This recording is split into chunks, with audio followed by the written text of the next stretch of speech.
This was a brilliant experience for me. Honestly, it was really good. For me personally, this is very well paced.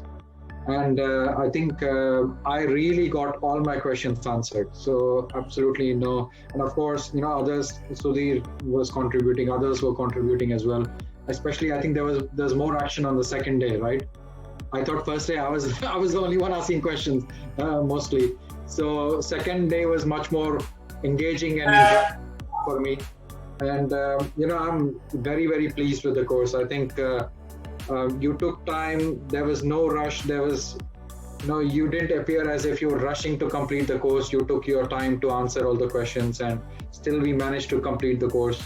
And I know that it was a little bit longer for day one and day two, but that's good. I mean, we managed to complete everything on time, and I really enjoyed the course.